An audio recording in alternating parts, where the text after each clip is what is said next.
the kindest, giving. If I could tell you some of the things that he's done out of just pure heart with no compensation, the amount of money that he spent in travel expenses, the amount of time that he spends on websites without being compensated, the amount of time that he spends with people without even thinking about how he's going to get remunerated, it's mind-boggling because I watch him for 14 straight days. Actually, it's more like 21 straight days, how his phone rings and how he operates, and the guy does not stop. Let's hear it for our Nikian ambassador for 2010, Mr. Bob Proctor. Thank you, William. Thank you, sir. Welcome to Cincinnati. Have fun.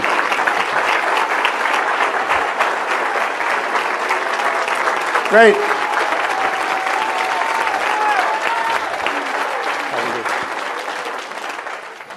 Good evening. Tonight we're going to go fairly fast through quite a bit of material. And it's not necessary that you take a whole lot of notes. The entire program is to just get one point across at the end. And so what we're going to do is lay a foundation. When we get to that point, you'll understand it. How many of you are tired of setting goals and it doesn't work? You see? And a lot of people do that. A lot of people do it. We find people that they get to silver, and 4 years later, they're still at silver. Or they may be at one of the positions below silver. Bronze, yeah. They may be at, honestly, I have never paid any attention to those positions. And I don't know why, I just haven't. See, I really believe there's only one position, and it's silver. But you'll find a person at bronze, and they've been around 3 or 4 years. Now, it's not because they don't know how to do it. They do know how to do it, but there's something stopping them. And I refer to that as the terror barrier. And it's a matter of making decision, but it's more than decision, it's also understanding. And without the understanding, the terror barrier will win all the time. And I really believe that's why there's so many people, good people, work hard, study, and yet they just don't make it.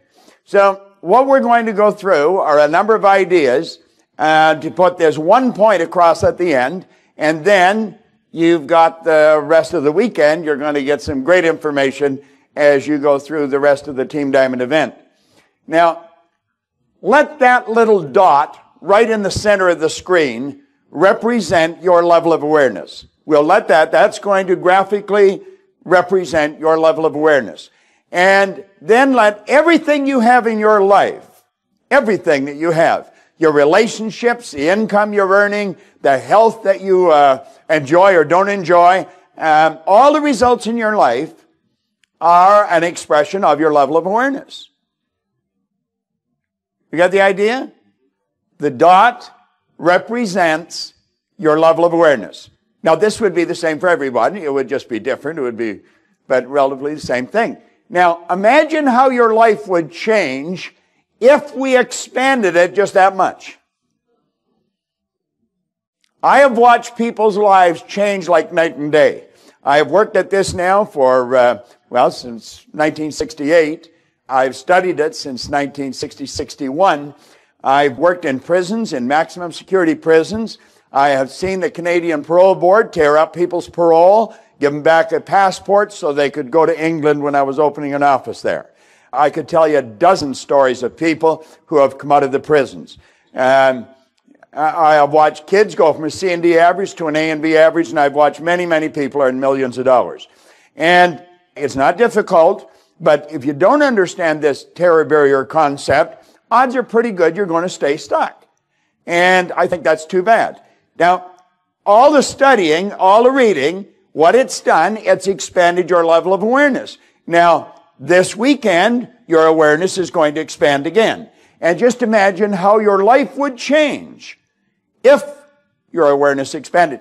Now, think of this. People are not earning $50,000 a year because they want to earn $50,000 a year. They're earning $50,000 a year because they're not aware of how to earn $150,000 a year. You say, well, there's more to it than that. No, there's not. Awareness is the only thing we ever have to get. Like, we've always been able to fly airplanes. We just weren't aware of how to fly airplanes. But everything we needed to fly airplanes was always here because nothing's created or destroyed. So we've got to try and understand this. If a person's suffering from headaches, it's because they're not aware of how to eliminate the headache. It's their head. They made it ache. They can make it stop. You're not a head. You have a head. And if your head's aching, you have made it ache. And so what we want to do is to become aware of how to change some of these things. And as we become aware, our life changes. Now, if we just expanded it a little more, think of how our life would change. You see, that's what happens to people in Nikan. That's really what happens to them. When William and I were doing the meetings over in Europe, it was kind of neat. By the way, Wolfgang Sonnenberg is really a nice guy. He's a very classy guy.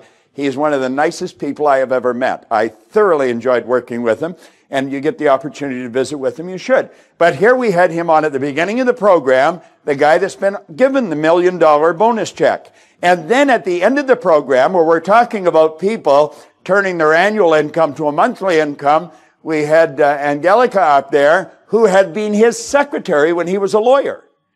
And she earns as much now every month as she did every year as a secretary.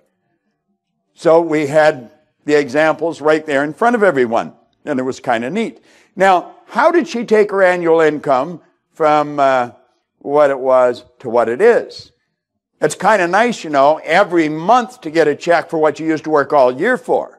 Well, it's expanding your awareness. Now, if we continue to expand the awareness, our whole world begins to change again. So if we can lock into the idea, this is really what we're after. We want to expand our awareness. Now, you see, the ultimate aim of all human beings, the promise of all religions that have maintained their balance over any period of time, has been on the emotional appeal of a future promise that you will one day become one with your God. You will one day sit on the right hand of. Now, I don't care whether you're Christian, Jew, Hindu, it really doesn't make any difference. That is the emotional appeal of a future promise that has enabled religions to maintain their balance over any period of time. You would become aware of your oneness with that which is. And the more we become aware of it, the more it's reflected in our life. It's all in awareness. And that's what we're seeking, is awareness. Now, as we expand our awareness, you're going to find your income will go up, your PIN level will go up, you won't work as hard, you'll earn more, you'll do less, and have more fun. And you're going to find that time and money freedom is going to be the reward, because that is really what this company offers. In my opinion, in 38, 40 years of working around corporations, this is the best opportunity that I have ever come across. Now, I've said that many times, and I just keep repeating it, because it is. I don't know of any better. Now, if we expand it again, imagine where our life would go. It just keeps getting better and better and better. So when we talk about be aware, let's be aware of why we're stuck. Let's be aware of what it's going to take to get to the next level. So what I want to do is we're going to run through a whole bunch of ideas. And since we don't have a lot of time, we're going to go fairly fast. And we will then get to the idea at the end of the night where you'll see. And it's a fairly simple concept, but we'll lay a foundation for it. Before we start, I think, I don't know if they're around or not, but William and I just walked in here today. I was working in Detroit yesterday for a company and drove down here this morning. Changed quickly, come down, and everything was laid out. All I had to do is plug the computer in and put a battery in the little mouse here, and away we go. But there was a lot of work done to arrange this and have this all done, ship the material here and rent the hotel and do everything that's done. And there's three people that have mainly been responsible for putting this all together. It was Jan Todd, Gina Hayden, who has worked with me for the past 18 years, and Pixie Lowe, who has been working with us. All right? So I would like you to give them a hand, because they did a lot of work to put this together. They really did. They did a great job.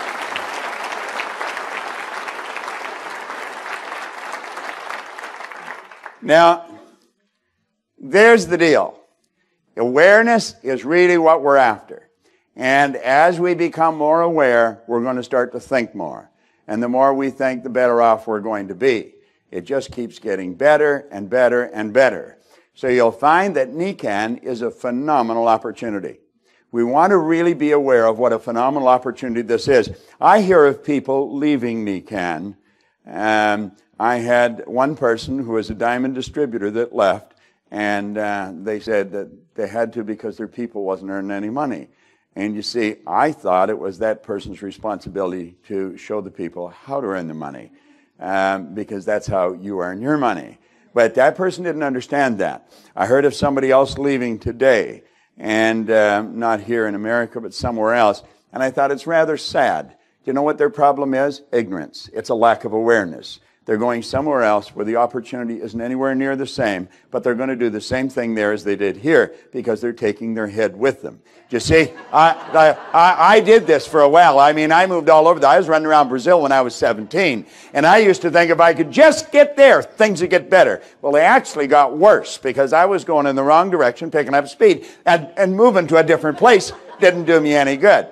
So we've got a great opportunity here, and we really want to take advantage of it. Now, if we're not aware, we miss the opportunity.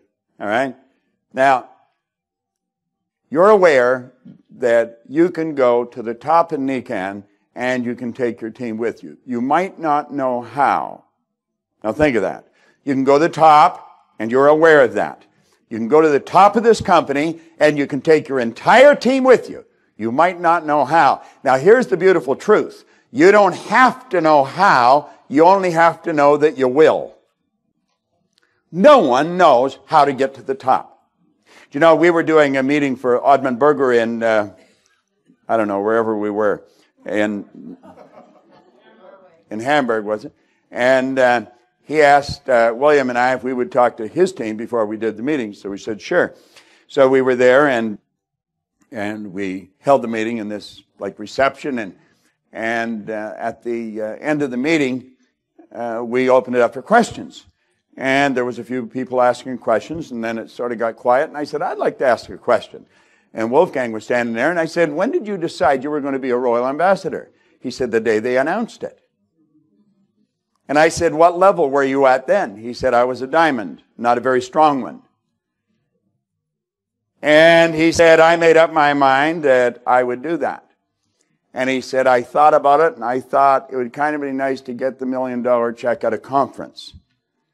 And he thought they'd run the conference in about 2.5 years in May. So he set the goal in May. Now, they held the conference in April, but he got the check in May, 2.5 years later. Now, he said the first year, he did about 30 million. You have to do 100 million over the 2 years. So that meant he did the 70 million the second year. You see? But here's the point.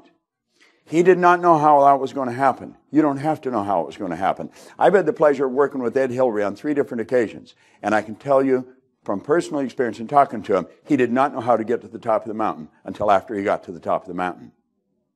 The Wright brothers did not know how to get the plane off the ground until they got it off the ground. They were as probably as surprised as anybody when it got off the ground. You see? No, but that's the way it is. You know what I'm saying? Earl Nightingale used to do a little skit on Edison. He says, can't you just see it now? He'd be holding the light bulb would go on, and he'd go, hello, hello? You know, he didn't really know what he had. You see? Now, this quote by Hoffer, you've probably heard me say before. I think it's a classic. As William's already told you, I've been around the planet for a little while now. And I've had the pleasure of working with some really remarkable people, some extraordinary people, and Eric Hoffer was one of them. Back in 1970, he received the Human Resource Award. I was on the program with him, and he said what's on the screen here, and I never forgot it. He says, in times of change, the learners will inherit the earth. Now, I took that to be metaphorical for that we will be happy, healthy, and prosperous. The learners will inherit the earth. Well, he said the learned will find themselves beautifully equipped to deal with a world that no longer exists. Do you see, there's some people think they already know it all. But this is the way we're programmed. We were programmed to buy that idea. We got the wrong idea about education. There's no finish line to education. Education comes from the Latin educo, meaning to educe, to develop, or to draw it from within. It's just become aware of what you've got. You've already got it. You don't have to get anything. It's becoming aware of what you've got. So, my advice and what we are trying to put across on the call every Monday is never stop studying. Just don't ever stop studying. Okay? Now, you know and I know that the economy is changing. And you know, it's because the economy is changing that network marketing, I believe, came into being. I think the time was right. It was time. It was really time. That's really what it was. The idea of the one person getting it all the time, and everybody else just getting what that person wanted to dole out, had to come to an abrupt halt. There was a time when management exploited the people, and lo and behold, labor unions came into being. And it was good because they were necessary and they brought things into balance. But then it went away the other side. Then the labor union started to control management, and it got out of balance again. So whatever we need, we will attract as we need it. It just sort of works that way. It's kind of nice. Well, you see, we needed a system where we could get the opportunity to live the way we want, regardless of what's happened in the past, regardless of who we were, or where we were going, or what we were doing. Every day our life starts over, and we want to really understand that. It's very important that we understand that. See? Now, Bill Gates said one thing is clear. We do not have the option of turning away from the future. You can't do it. There's a lot of people saying, geez, I wish we could go back to the good old days. These are the good old days, right now. And he pointed out, no one gets to vote on whether technology is going to change our lives. Technology is going to change our life, and it's going to continue to change our life, and it's not going to slow down. The way we travel in the air now is going to be old-fashioned in a very short period of time. It's going to be old-fashioned. I do a lot of international travel, and I've always said you should fly in the front of the plane and the back of the car. And on British Airways, they give you a bed, and they give you pajamas, and they give you a duvet, and you just get right into bed. You know, and they ask you if you want to be woken up for breakfast before you land. And I don't know, I'll say maybe some coffee and juice or something. And then Kendall comes along with a private jet. Now, I'm a Canadian, and I live in Canada. And when you go into Canada, you've got to go through customs and immigration. And when you leave, you've got to go through customs and immigration. And it's a headache sometimes. The crowd that's in the room is a small crowd. And you're at the end of the line. And you've got to wait and wait and wait. And you've got to walk for miles to get to them. And we flew in from Tampa into Toronto. And was it ever cool? They came to see me. Man, did I love that. They come right out to the plane. I showed them my passport, and they said, go ahead. And the car's waiting at the plane. And then the limo takes you right to the plane. And they take the bags out of the trunk. And I thought, God, this idea of flying in the front of the plane and the back of the car has just got old. So we're quickly working on selling Kendall on the idea that that should be an everyday thing. Now, there's 3 questions that you want to ask yourself. 3 good questions. All right? What am I doing? Okay? What works? And what doesn't? I remember Linda was holding a meeting after a Team Diamond event one time. It was a pretty big crowd. It was about this size. And we had question period. And there was a lady sitting in the center of the room. And she said, I don't know what to do. She says, I talk about this every day, but I don't do it. And I thought, hello. That's everybody's story. I talk about it every day, but I don't do it. You see? Well, what are you doing? What works and what doesn't? They're good questions. You see? Now, what do most people do when they begin to have financial problems? I'll tell you exactly what they do. They lower their standard of living to meet their income. You see? They start cutting back. Now, what we want to understand is timidity is not a strategy for the new economy. You can't move forward when you're cutting back. You've got the opportunity here to change your income at will. It's just a decision. And you change your mind You change your income, and away it goes. Now, you're going to find that successful people take their income up to meet their standard of living. That's what you want to make up your mind you're going to do here this week. Now, you want to make a decision to understand the law of compensation with me, you can. Okay? Earl Nightingale one time, Earl Nightingale was a marvelous employer, a great leader, just a phenomenal mentor and a very good friend. And I had the just extraordinary fortune of working with Earl side by side with him for 5 years. I was with them longer than that, but right in their office and the next office for 5 years. And it was really quite an extraordinary opportunity.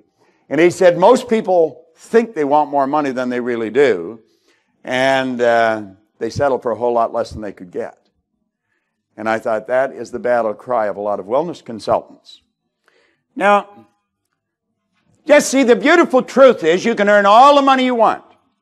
You really can. You can earn all the money you want. There is absolutely no limit to it. The law of compensation clearly states that the amount of money you earn is always going to be an exact ratio to the need for what you do, your ability to do it, and the difficulty there will be in replacing it. Now think of that. The need for what you do. What do you do? What you really do is show people a system, an opportunity that will enable them to live the life God meant them to live. You know what way that is? The way you want. You have free will. You have the ability to choose. J. Martin Coe wrote a book called Your Greatest Power, and your greatest power is your ability to choose. Is there a need for that? There is a screaming need for that all over the world. We found that in Helsinki, in Hamburg, in Munich, in Zurich, everywhere we went, all across the United States, everywhere, all kinds of different cultures, but everywhere people were looking for this. We have products in this company that you can't buy anywhere else. You can't get them anywhere else. They're medical breakthroughs. That biaxial rotation will be looked at by future generations the way we looked at Edison's light bulb. It will change the entire health industry. And we have people walking around with it that don't even know what it is. It doesn't make sense. It really doesn't make sense. You see, if you look at the second one, your ability to do it, I always suggest that that's the one you focus on. The third one was the difficulty there will be in replacing you. Now, ask yourself this. How difficult would it be for Nikan to replace you and your volume, your leadership? It's a good question, isn't it? I remember working at jobs, they'd let me go, they wouldn't hire anybody to replace me. But you know the crazy part? I never got the message. I used to think they'll be sorry.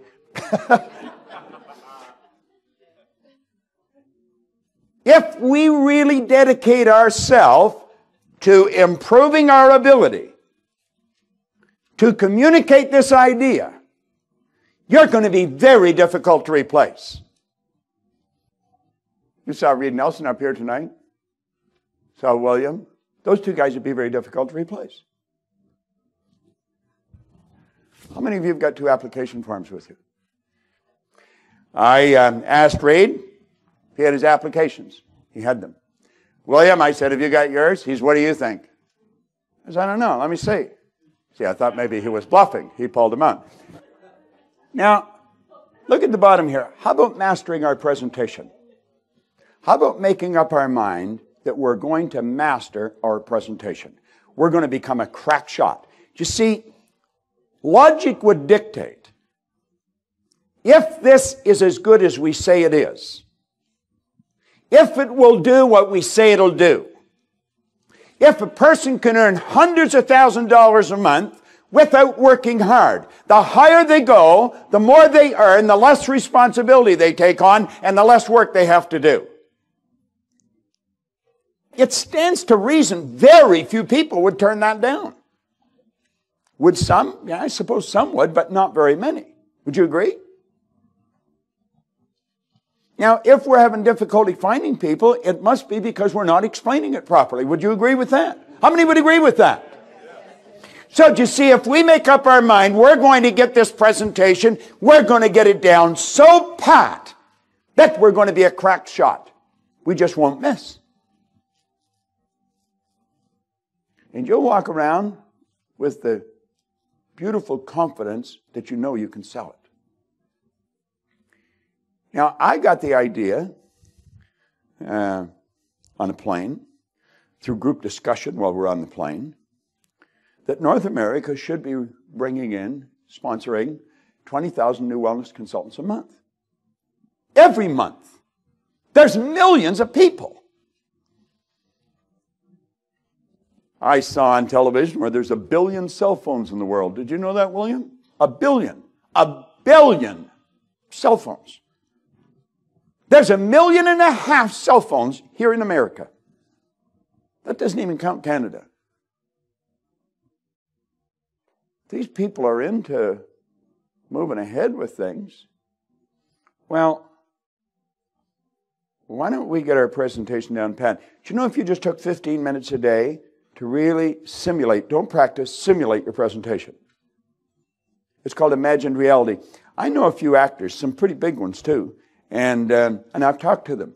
Now, the real big ones are big because they're real good, you see. And they can make you laugh, they can make you cry, they stir your emotions, they really get you. And you know, the words they're saying, they didn't even originate. They got a script from someone. And they read it, and they reread it, and they reread it, and they memorized it, and then they internalized it, and then they became it. What if we did that with a presentation? See, I happen to think if we put together just a short but very good PowerPoint presentation, all you have to do is just touch the button, and the screen changes. You see? I think it's like, see, Bill Gates invented the PowerPoint. It was a storyboard. That's how it started. It was a storyboard for him, just a story, and it would take you through it. Well, and 10,000 Healthy Millionaires, we're going to put one together. And you'll be able to get a CD, just stick it in your computer, and away it goes. Now, you see, NECAN is where you can earn the amount of money you need to provide the things you want to live the way you choose. That's a pretty beautiful concept. That's what you can do here, and that's what you can sell.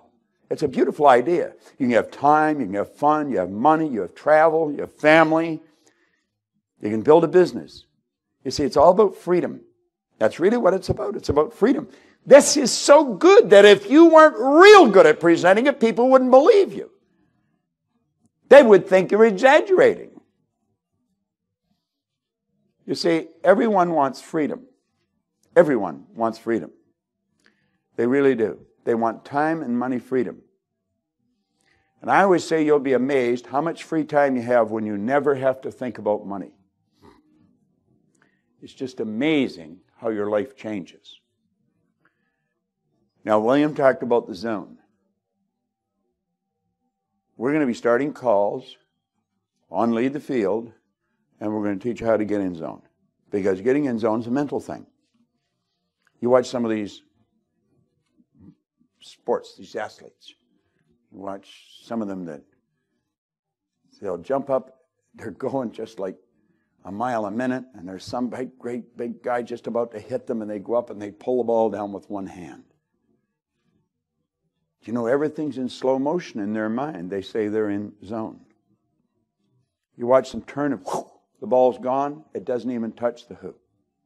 Right in the basket. Gretzky used to say he would go to where the puck's going to be. You see, that's in zone. Well, we can get like that with this business. You can just attract people into your life. You can sit down and you can cause them to want what you've got because what you've got is that good. You see? NECAN is showing everyone who wants to win the way to financial freedom. Without question, this is a unique business opportunity where dreams can come true. It is really an extraordinary opportunity. And I believe if we don't learn how to break through the terror barrier, we're going to be in the same position many of us are next year as we are right now. Because some of you are in the same position right now as you were a year ago.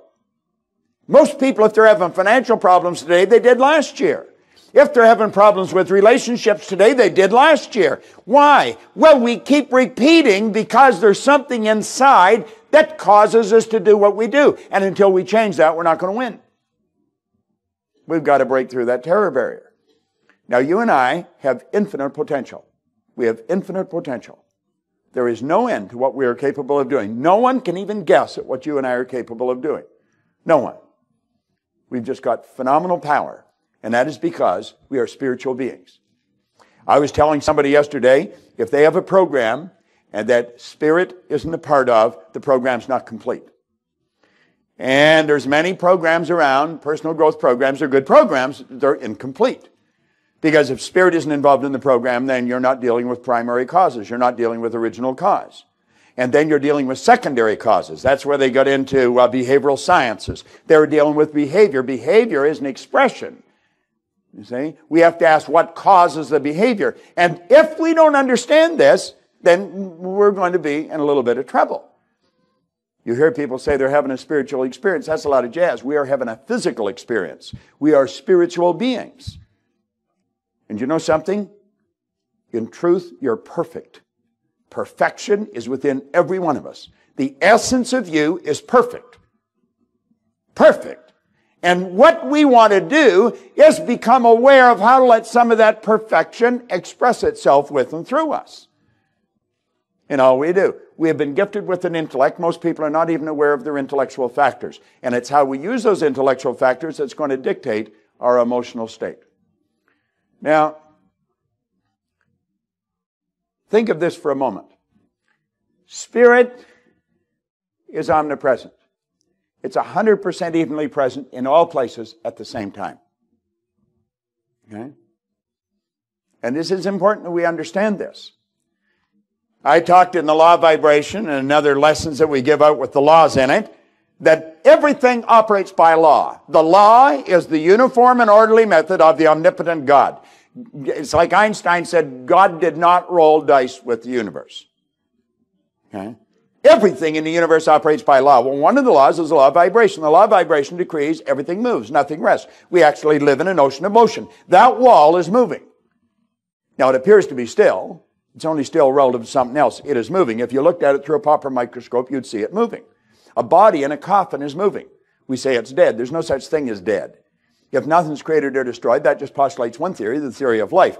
You have left the body. The soul has left the body, but the body is not dead. The body is moving, and if you look at it through a proper microscope, you'd see it moving so fast in front of your eyes that it appears to be still. Yet if it wasn't moving, how would it ever change to dust? Now, this should keep you thinking for about 20 years. But one of the laws is the law of vibration. And the law of vibration is more commonly referred to as frequencies. Pat Barry knows something about frequencies. He's broadcasting all the time on different frequencies. Like there's music in this room right now. You don't hear it, but it's in this room. You don't hear it because your hearing sense does not operate on the frequency that the music is being broadcast on. But if you brought in a little transistor radio and turned it on, it would pick it up on that frequency, send it out on another frequency that your ears are to, and you would hear it. There's pictures in this room. You don't see them, but they're in this. You've got pornographic pictures in this room. You've got soap operas in this room. You've got Law and Order going on in here. All the different movies are going on in this room. But you don't see them because they're not on the frequency that your eyes operate on. But if you brought in a little transistorized television set, you would pick up the picture. Now, did you invite the picture into the room, or did you tune into something that was already here? Do you know the good you want is already here? You got to get tuned into it. It's not on the same frequency that you're operating on. Yet until you get on the frequency that your good's on, you're never going to see it. This is really important. Now, think of this for a moment. The higher side of your personality is spirit. And the lower side, of course, is the physical. And then sitting in between the two, you have your intellect. Now, these are not separate parts of your personality because all the parts are all hooked together. Each frequency is hooked up to the one above and the one below. There's no line of demarcation where one thing stops and the other starts. If you just go by your eyes will deceive you. Be not deceived. God is not mocked. Whatever you sow, you reap. You want to smarten up. You want to wake up. You want to see what's going on. I'm not talking about a religious trip. I'm talking about a healthy, conscious awareness of who and what you are and what you're working with. If you don't understand what you're working with, the odds of using it effectively are rather slim. But here we're dealing with something that's pretty powerful. So let's take a look. You've got the spiritual side of your personality, you've got the intellectual side of your personality, and you've got the physical side of your personality. Now, the intellectual side of your personality goes to work and it taps into the higher side and it pulls thoughts together and it builds ideas. Well, those ideas then must, by law, begin to move into form. That's called the perpetual transmutation of energy. In religion, that's called prayer. Prayer is movement that takes place between spirit and form with and through us. If we can really grasp who we are and what we're working with, we can make marvelous things happen. We really can. There you go. Let's back it up and let it just fall into place. Okay? Now just think, look at that as you. This graphically is communicating you. And you can put your marvelous intellect to work and you can see yourself as the person you want to be. And you're going to find that if you hold that idea must by law move into form. See, Andrew Carnegie told Napoleon Hill, he said, any idea that is held in the mind, any idea that's emphasized, that's either feared or revered. This happens with bad as well as good, you know. Make sure you know what you want because you're going to get it. It's like the great sufferer in the Bible, Job. He says, lo, the thing I fear has come to visit upon me. Well, Carnegie said, any idea that is held in the mind, that's emphasized, that's either feared or revered, will begin at once to clothe itself in the most convenient and appropriate physical form that's available. Well, there you have it. See, there's only a couple of things you have to know. You have to know where you are, and number two, you have to know where you're going. I will be forever grateful to a man named Raymond Douglas Stanford. Because a lot of people talked to me about where I was going, trying to get me to set goals. And I didn't understand what they were talking about, and it never really worked. Ray spent more time talking to me about where I was. Most people don't know where they're at. They're not honest with themselves. If you're not honest where you're at, you can't win. I was unhappy, I was sick, and I was broke. And I had always been that way. I had no formal education, I had no business experience, and I was totally convinced that I was never going to win. He said, that doesn't make any difference. He said, your results are neither good nor bad. Everything just is. It just is. You're going to make it good or bad. So you have to ask yourself, do I want these results? And I said, well, no. And he said, then go ahead and change them. Just forget it, though. But you know where you're at. And he said, you've got to take responsibility for your results. I was blaming her, him, it, them, everything. But until you take responsibility for your results, until you know exactly where I am stuck at silver, I am not doing what I should be doing, and I've got to know why I'm not doing it. This doesn't make sense. I'm an intelligent being. I am the highest form of creation on the planet, and I'm sick of living this way, and I'm going to change it. Now, when you get real honest and you see that's where you're at, see, that's what William did. That's what he did. He came to me and he said, he says, I'm stuck. He said, would you help me? I see. And I said, okay. And I really liked him for what he said next. He said, can my people listen in? And I said, okay. He said, can anybody? And I said, okay. In the Science of Getting Rich, in chapter 14, where it's leaving everybody with the impression of increase, it's ended with a quote from a man named Golden Rule Jones. I believe he was the mayor of Kansas City at one time. He says, what I want for me, I want for everybody. And that was essentially what William was saying. You see? William was saying, I was very generous. I would have to get up very early to beat him. He was telling me he was going to Amsterdam. And I said, make sure you go to the museum and look at Night Watch. How many have seen Night Watch? Isn't that something else? I mean, that is, if you've never been there, it's as long as that wall. It's a perfect painting. It's one of Rembrandt's masterpieces. You can stand, and I'm not an art critic or, I don't know much, but I could stand and stare at that thing for hours. It has a hypnotic effect on you. Absolutely beautiful. And I told him 2 or 3 times, make sure you go and see it. You got to go and see it. So I was talking to him on the phone. I said, did you see it? And he said, yeah. Well, he was in Toronto for, what was he in Toronto for? Was it the tour? I guess it was. At any rate, he said, I got something in the hotel for you. I got a birthday present for you. Did you know what he had? He had a replica of Night Watch. Beautifully framed. I mean, the frame itself is just incredible. And I didn't even know what to say. It's absolutely incredible, So I want to publicly thank you. I mean, because that was, See, he knew I really liked it. And that's not something you go and buy for yourself, Night Watch. I mean, I never even knew you could get it, I mean, I used to go to Amsterdam just to look at it, And now I can sit right in the room that I sit in and look at the handsomest man in Nican, Mr. Schwab. I can sit in that room and I can look at it. Next time we tune in, I'll turn it on the wall and you can see it, right? Happy birthday. You're just a kid. All right. Dr. J.B. Rhine said that the mind is the greatest power in all of creation. I periodically have people come up and tell me, no, God is. And I said, wait a minute, read it and think. It says it's the greatest power in all of creation. God is the creator, the mind is the creation. It's the greatest power in all of creation. And we've all got this marvelous mind, you see. What do we want? We want to understand. I think we want to understand who we are, how we work.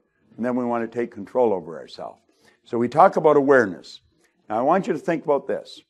There are millions of levels of awareness. If you let where that little person is, that little stick person, represent you, then your results would be relative.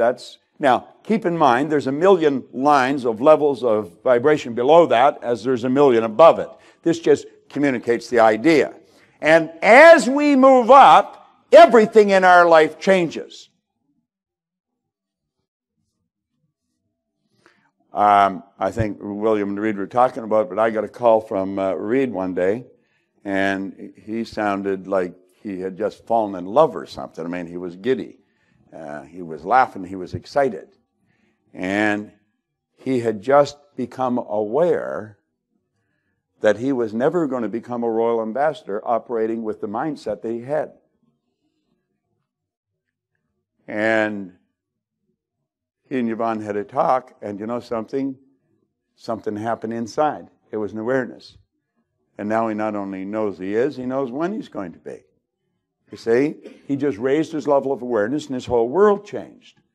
Now, your results, the results that you're getting, are nothing but an expression of your own level of awareness. You've got to become aware of why you have difficulty getting to the level you want to get to. You've got to become aware of why you're stuck. Now, you only improve your results to increase your level of awareness. The only way to improve your results is by increasing your level of awareness. There is no other way. Now, effective goals inspire you to move to increasingly higher levels of awareness. See, you don't set goals to get things. I mean, what are you going to do when you got more things than you know what to do with? Some people, that's why they do it. To get things. And they got all these things, and they're unhappy. And they're sick. And they know they're on the wrong track, but they don't know how.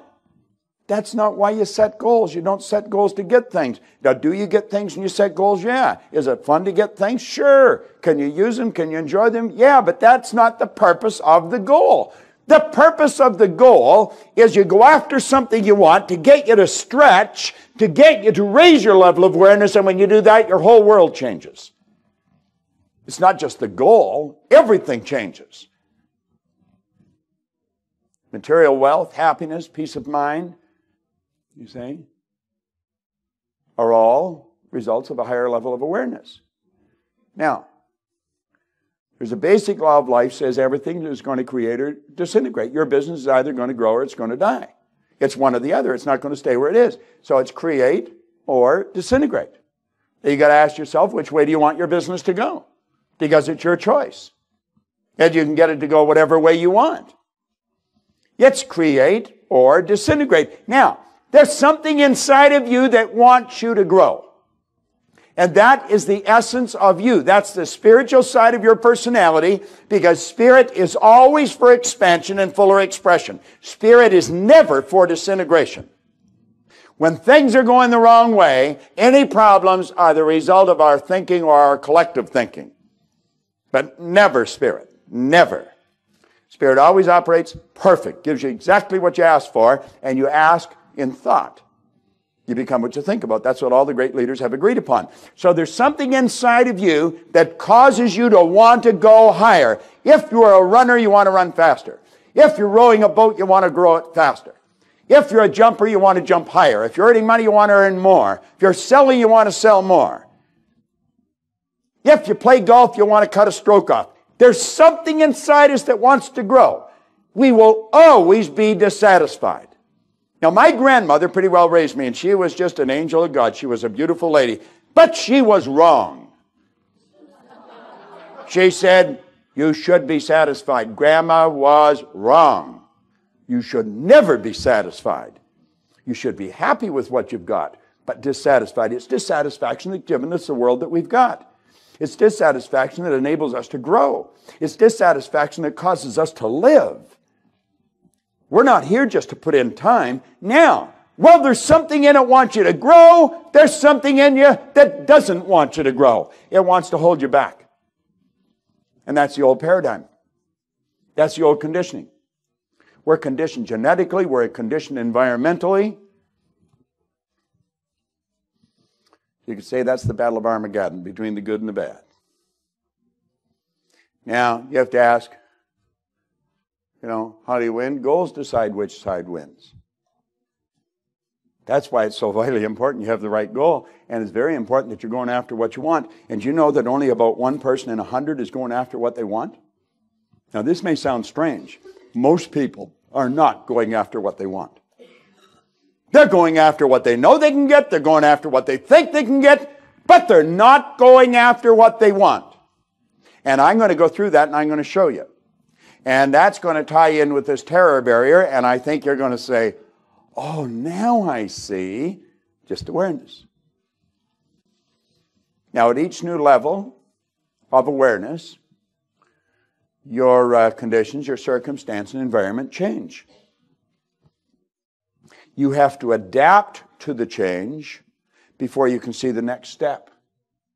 See, we don't know how to get to where we're going.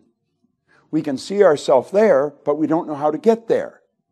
We only see one step at a time. You don't have to know how to get to silver. You don't have to know. You only have to know that you're going to do it. And you've got to do the thing that you see in your mind. I've got to do this. You take that step. And when you take that step, your conditions, circumstance, and environment change. You adapt to the change, and then you see the next step. And that's how you get there, a step at a time. It's always been that way. It's never been any other way. Anyone that's ever accomplished anything never knew how to get to where they were going until after they got there. So you see, the whole trick is to continually raise our level of conscious awareness. It's a beautiful concept. Now, you and I think in pictures. We think in pictures. You see? You don't see B-O-A-T or G-E-A-R or F-E-A-T-H. You don't see that. You see pictures. You don't think words. You think pictures. Think of your home. You don't see H-O-M-E. Think of it. Think of your children. You don't see C-H-I-L. You see the child. You see the physical person. You see the personality that they express. You see? Think of your automobile. You see? You got a picture of it. What's yours look like? Tan 4-door. Gold Camry. Think of your refrigerator. Covered with pictures? What color is it? White. But you can see it in there, can't you? 2 doors, top and bottom. Do they open from the right to left or left to the right? Now, you just mentally went to your kitchen, didn't you? You did. You sat right there and you went into your kitchen. See how your mind works? Now think of your mind. What's it look like? Never saw it. Do you know that that's a problem? You know what Solomon said? Where there's no picture, the people will perish. Because picture brings order to your mind, and if there's no picture, there's confusion. And if there's confusion inside, there's confusion outside. Now, we don't like to be confused. You know what we do when we're confused? We turn our television on. We get lost in somebody else's world because we don't like that. Yeah, when you think of yourself, how do you get a picture of that? You're a triune being. You live simultaneously on 3 levels of understanding. You're a spiritual being. You have an intellect and you live in a physical body. There's your triune being. What picture do you get? You don't get one. Well, there was a good doctor back in 1934. And he said, we got a problem. He said, all we're doing is treating the physical. He was very much into the healing arts. And he said, if we're treating the physical, all we're doing is treating symptoms. Yet he said, we got to treat the whole person. This is holistic health. That's what holistic health means. It means treat the whole person. So I said, here's a picture for you. I refer to this as my magical graphic. Here's the mind. You see? Now that picture was first explained to me by Dr. Harry Roeder. And if Dr. Harry Roeder had not been in a Nikan book, I probably wouldn't be here, and Linda probably wouldn't be here, and a number of others, Santo, you probably wouldn't be here.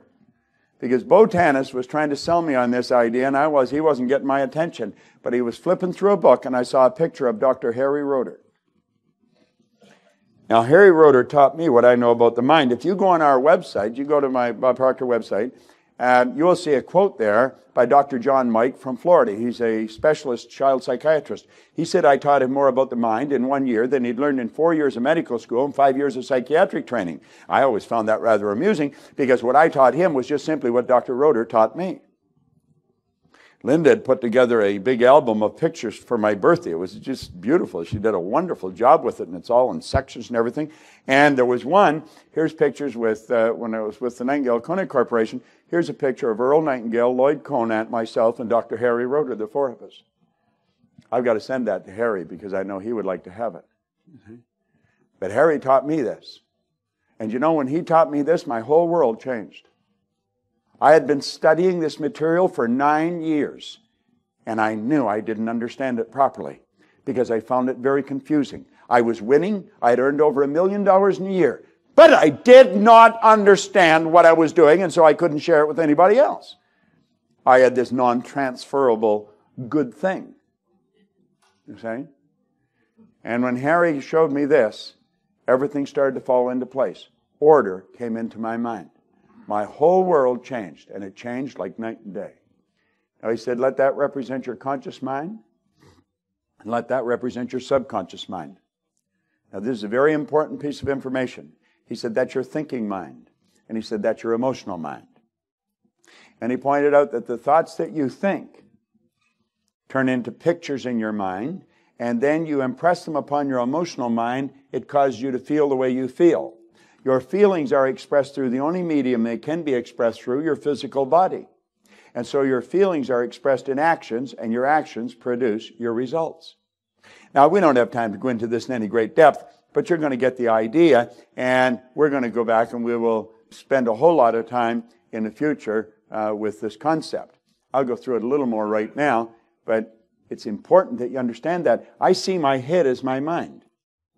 Now, I know it's not that way. I know my mind is in my kneecap. It's in my elbow. It's in my shoulder. It's in my toe. My hair. Mind is movement. Mind's not a thing. Mind is movement, and the body is the manifestation of that movement. So if there's a problem in your body, you know that the problem originates in the mind, because the body is just an instrument of the mind. The body just expresses what's going on in the mind. Now, William was saying, I turned 70 last week. I got more energy than most people 20. And I have absolutely no intentions of slowing down. See, I don't think we have to slow down. I think we should speed up. If we've got all the energy in the universe, if it's evenly present in all places at the same time, why would we ever want to slow down? You see, what we want to do is calm down. And when we calm down, then we let this beautiful power flow freely through us. Because that's what this is. It's an instrument that spirits works through. And spirit operates by law. And the more you can put out, the more you get back. And the more you get back, the more you have to put out. So you're just sort of like central, and it flows through you. And as long as you keep the body in excellent working order and you see it that way, then you're going to be a good servant. So the body is really the instrument of the mind. Now, if we take and look at this, we say the conscious mind, the subconscious, the conscious mind has hooked up to it your ability to see. You can hear, and you can smell, and you can taste, and you can touch. Now, these are hooked onto our conscious mind like little antennae. And unfortunately, I think that's what Moses referred to when he says, I give you both a blessing and a curse, because that's exactly what the senses are. They're both a blessing and a curse. You see, when we were children, we were programmed to live through our senses. So we go and look at our sales sheet, and our sales sheet tells us where we're at. Our sales sheet doesn't tell us where we're at. Our sales sheet tells us what we were doing in the past. And if we want to win, we've got to change something inside. And we don't want to look outside for it. But we have been programmed to live through our senses. That's why kids in school fail. Because they let the report card control them. I started to read this book, this particular copy, in '63. I take it everywhere I go. It's falling apart. But it's a great book, Think and Grow Rich by Napoleon Hill. Now, he studied 500 of the world's most successful people, and he found there was a golden thread running through their life, and he put it in this book. And he points out in here that an educated person is not necessarily a person with an abundance of general or specialized knowledge. He said an educated person is a person who has so developed the faculties of their mind that they can acquire anything they want or its equivalent without violating the rights of others. How many know what the faculties of the mind are? Now, you all do, because we've talked about it on the call. You see? Here's the faculties of the mind. You have perception, the will, imagination, memory, intuition, and reason. Now, you would be wise if you taught that to children. And teach them that that is where their real power lies. Because it is where their power lies. You see? And you know that you have a part of your personality where you can just walk by a person, you can read them just like a book. We actually hide nothing. Everything that goes on in the inside shows on the outside. We don't hide a thing. What is your name? Peggy. Peggy has a very sensitive side to her, a shy side to her, don't you? Shy. Sort of quiet, sensitive. Yeah, you hold your feelings in a lot. Lady there in the red. Very high energy. You got more ideas flying in your head than you can execute. Here, Howard here, he's got a very disciplined side to him. His wife would say he's stubborn. His boss would say he's persistent. But when he makes up his mind to do something, he'll go right through the wall to make it happen. He operates in the left hemisphere of his brain. You operate from the right. You say, well, how do you know that? Well, you see, the body is a molecular structure. The body's just a mass of energy and a high speed of vibration. And it casts off a ray of energy. The energy coming from the body is so potent and powerful that you can photograph it. And as you change the images in your mind, the density and the color of this energy changes. You see? That's how these little magnets work their magic. I was doing a meeting in Detroit last night. It was just an open group. You know, there's a few hundred people there, and this woman come up and she said, well, this thing about changing your energy, she says, I got a broken wrist. And she said, can you do anything about that? Or can I do anything about it? And I said, absolutely. So I went over my case, and I got one of these out, and she had it was wrapped, like Velcro holding the thing. So I said, just open it up, and I shoved one of these. And I said, yeah, that'll heal twice as fast now.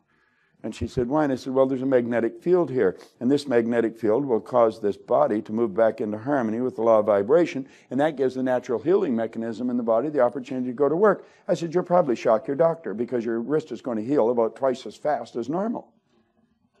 She said, really? And I said, leave it there. You'll figure it out. You see? You know? Well, you know, we don't understand how these intellectual factors work. Do you know there's no such thing as a bad memory? Everybody has a perfect memory. We have a perfect memory. Most people have a weak memory. They've never developed, I haven't got a good memory. Then you haven't got a good memory. But we've got to understand we actually have a perfect memory. Now, it's how you use your intellectual factors that's going to determine your emotional state. With your intellectual factors, you live from the inside out. With your sensory factors, you live from the outside in. We've got to start living from the inside out and not the outside in. Now, you see, it's the way you use those intellectual factors that dictate the vibration the body's in. It's a beautiful concept. So there we go. Now, let's break it down. We'll just quickly go through this. The intellectual mind can think. Can think. You have the ability to accept or reject any idea. When somebody tells you you can't do something, reject it. Get to the point where you don't even hear it. Anything that is going to cause you to go any direction other than the one you want to go in, you reject it. I don't care how logical it is. I don't care how right they may appear. Think of this for a second. I'm going to tell you, Priscilla, that there's nothing printed on this book. Am I right or wrong? I'm wrong. You know I'm wrong, don't you? I mean, there's no question in your mind about it because you can see something on the book. You see? Now, if I insist nothing's printed on the book, you're going to insist there's something there, aren't you? You see? The truth is, I'm right. And so are you. See, just you being right doesn't make me wrong. See what I'm looking at? There's nothing on the book. What you're looking at, there's something on the book. Now, we're looking at the opposite side of the same thing. We have perception problems. I'm telling you that's the right side of the book. You'll tell me it's the left. It's the opposite side of the same thing. So it depends on how you're looking at something. Now, if your point of view, if your perception of a situation is not taking you where you want to go, change your point of view. As you change your point of view, everything will change. Okay? I have people tell me that there's something wrong with Nikan. You know what their problem is? It's a perception problem. You see? So if you get them focusing on what's good, do you know what will happen? They'll start to see what's good with Nikan. When we start to see what's good with Nikan, we start to see what's good with other parts of our life. It's just magic the way it works. There's nothing complicated about it. Would you agree with that, Kathy? Absolutely. It works every time. You see? We want to reject the negative. There used to be a song, accentuate the positive, eliminate the negative, and don't mess with that other jazz, you see? All right. Now, the subconscious mind is the emotional mind. It operates quite differently. Now, it's important that you grasp this because this is where the terror barrier comes in.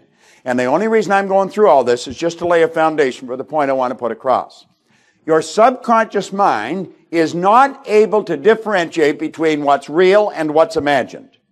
It will accept anything you give to it, and it accepts it as real. That's why hypnosis works. You set aside a person's inductive reasoning factor, you go to their subjective mind like that, they will take anything you tell them as real. Now, some people say, well, you couldn't hypnotize me. There's only two people that cannot be hypnotized, an idiot or a drunk. Everybody else can be hypnotized. All right. You see? All right. Now, this is where the terror barrier concept really gets started. When you were born, that's how you entered the picture. Now remember what I said back here.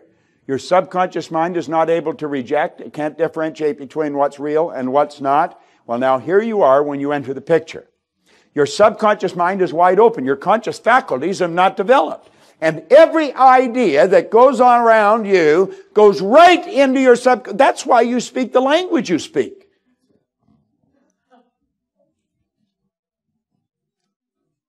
I want you to turn around and tell me what color that woman is. Quick. Okay, turn that. What color? Black. Okay. What color am I? Is that right? What color are my shoes? My black. My shoes are her color? She's not black, is she? No, she's not. And I'm not white. What color is my shirt? Do you know if you ever saw a white person, you'd probably run? No, this is... But why do we say she's right? Why do we say she's black? And why do we say I'm white? Do you know why? You were programmed to say that. That's what you were programmed to see. This is real. This is real. Then we were programmed to say, yes, she's different than me. Why? Well, because she's different color. Well, she has a different body parts than I have. I'm going to tell you something. Toss the both of us into a fire and we will both reduce to exactly the same level. When you get past the surface, we're all the same. And you know what we're doing? We're living through our senses, and we're living through this programming, and this programming is a bunch of jazz. The truth is rarely in the appearance of things, and we've got to start to understand that. إن أعجبك الفيديو لا تنسى الإعجاب والاشتراك في القناة.